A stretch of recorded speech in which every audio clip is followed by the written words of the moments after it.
En este momento tenemos el contacto con el doctor Luis Carlos Ugalde, director general de Integralia Consultores, empresa de análisis de riesgo político y también, nos enorgullece decir, colaborador de este espacio informativo, entendedor como pocos del tema electoral. Y ahora le entraremos con él, luego de saludarlo, al famoso Plan B, que entra en vigor a partir del primer minuto de mañana. Luis Carlos, bienvenido como siempre, buenas noches. Hola, Pepe, muy buenas noches. Buenas noches, ¿ahora qué viene? Ya comentábamos con Edmundo Jacobo algunos temas que son cruciales respecto al daño que la reforma propuesta en el Plan B, la reforma legal, va a provocar en la operatividad del INE con vistas a las próximas elecciones de 2024, si es que no es impugnado constitucionalmente, si no es controvertido constitucionalmente y la Corte decide desecharlo. Pero por lo pronto entra en vigor mañana. ¿Qué es lo que viene? Ya nos dijo detalles, pero ¿qué viene desde el punto de vista político de fondo? Tú lo tienes muy claro. Mira, Pepe, lo que viene al final de este proceso es mucho desgaste, mucho litigio, mucho pleito, en lugar de que el INE esté organizando ya las elecciones del próximo año. El solo hecho de que tú le hayas dedicado a Edmundo Jacobo hoy 20 minutos para platicar de un problema que hay que resolver, que él ya no esté en su oficina chambeando para organizar la elección del próximo año, que muchos actores políticos estén en este momento, justo como tú y yo y todos los que nos escuchan, ¿qué va a pasar? ¿Qué va a ocurrir? Ya es una pérdida de tiempo y es un proceso destructivo. Como yo he dicho, al final de este túnel, lo peor que puede pasar es que la elección de 2024 acabe en pleito. ¿Por qué? Porque el INE no va a ser capaz de organizar bien la elección, porque va a haber gritos y sombrerazos, porque en lugar de instalar el 99% de las casillas va a instalar el 92%, puros ejemplos hipotéticos, porque las cosas no van a salir bien. Y eso va a dar lugar al lío, al pleito.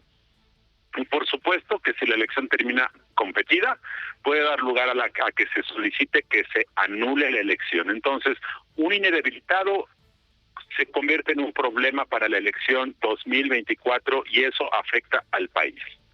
Ahora bien, ese es el Claro, ¿dónde quedan 30 años de lucha por la democracia? Simplemente se está creando un problema donde no lo había. Muchos no comprenden, yo tampoco, por qué López Obrador está creando un pleito cuando su partido sigue siendo hoy favorito para ganar la elección presidencial del próximo año. Yo pienso que la elección se va a tornar competida, pero hoy el favorito es Morena todavía. ¿Para qué hacer lío? ¿Cuál es la lógica de esto? ¿Por qué poner en riesgo ¿Por qué heredarle un problema a su sucesor o sucesora? Esta es una pregunta que muchos nos hacemos, que yo no tengo la respuesta clara, pero lo que sí sé es que esto va a lograr que la elección del próximo año tenga líos. Ahora bien, el escenario optimista es que la Corte actúe pronto y declare inválida la reforma por vicios de proceso legislativo. Y entonces que eso haga que todo esta pesadilla que estamos teniendo se suspenda. Y es como cuando estás teniendo una pesadilla y te despiertas y dices, ay, qué bueno que estaba soñando. Bueno, yo no sé si eso va a ocurrir, pero si no ocurre eso, la otra mejor situación sería que la Corte dijera, mientras analizo esto, suspendo su aplicación. Y la otra que es la pesadilla completa es que la Corte empiece a decidir pedazo por pedazo, artículo por artículo, y que se lleve semanas o meses en analizar la constitucionalidad de eso.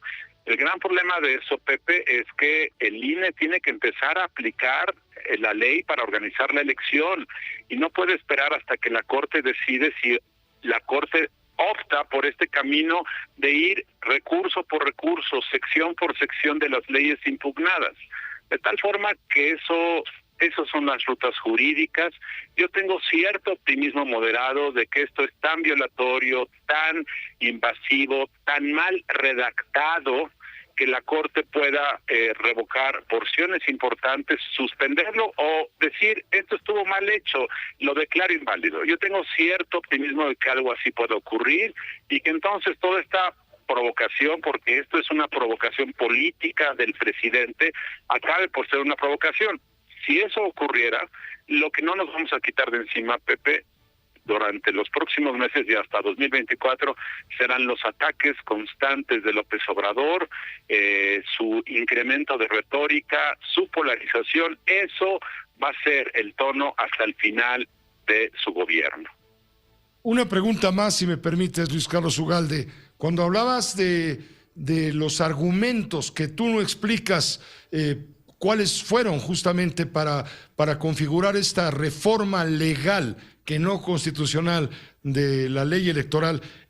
El presidente ha manejado el argumento de la austeridad, señalando una y mil veces que el INE es carísimo y que los funcionarios del INE son beneficiados de prerrogativas que van en contra justamente de la idea del cambio propuesto por la Cuarta Transformación, en fin, y que el argumento de la austeridad es más que suficiente para reducir el tamaño del INE y desde luego sus costos. ¿No es correcto o es correcto este planteamiento presidencial? Yo creo que es retórica y propaganda, porque si bien es cierto, se puede reducir el costo de operación del INE, y yo he dicho contigo y en otros lugares, el INE sí se toca, y se debe tocar, pero no a machetazos.